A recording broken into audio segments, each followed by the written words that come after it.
Semerangan tahun 2024 SK Batu Pekaka, iaitu anugerah tokoh murid.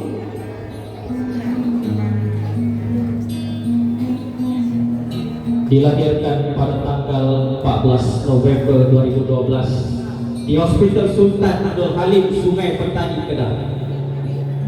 Merupakan cahaya mata kedua tambatan hati pasangan Encik Muhammad Aswad bin Abdul Latif dan Puan Siti Fatimah binti Mansur.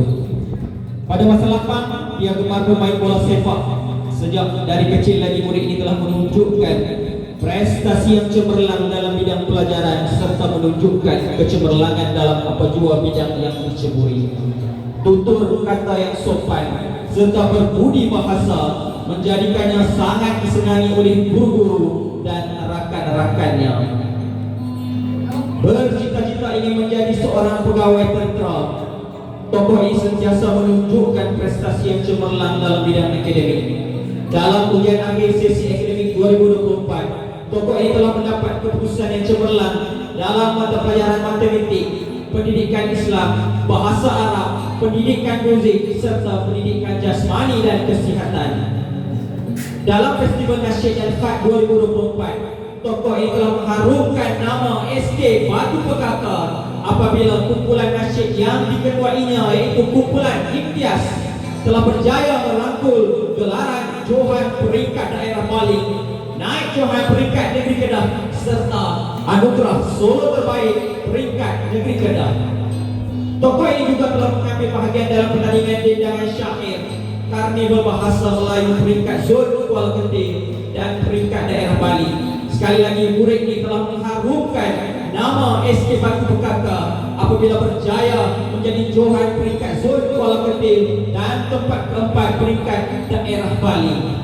Dalam arena bola sepak pula, dia telah berjaya mencipta nama sehingga ke peringkat daerah Bali dan berjaya mendapat tempat kelima dalam pertandingan bola sepak peringkat daerah Bali. Selain itu juga, beliau mahir dalam acara bola Bali dan telah terpilih untuk menyertai pertandingan bola Bali peringkat zon Kuala Keting.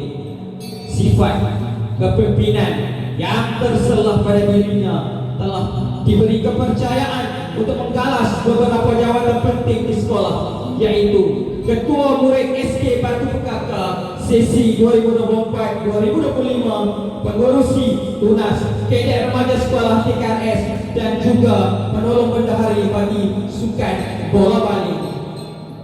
Ketokohan dan kewibawaan murid ini serta sikap menghormati guru dan rakan-rakan memberi implikasi yang sangat besar untuk ditambahkan sebagai tokoh murid SK Batu Pekaka tahun 2024.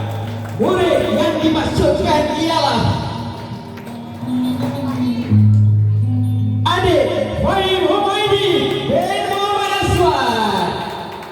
Majlis dengan ini menyebut dan mempersilakan Adik Fahim Humaydi bersama-sama ibu dan bapanya untuk tampil ke pentas.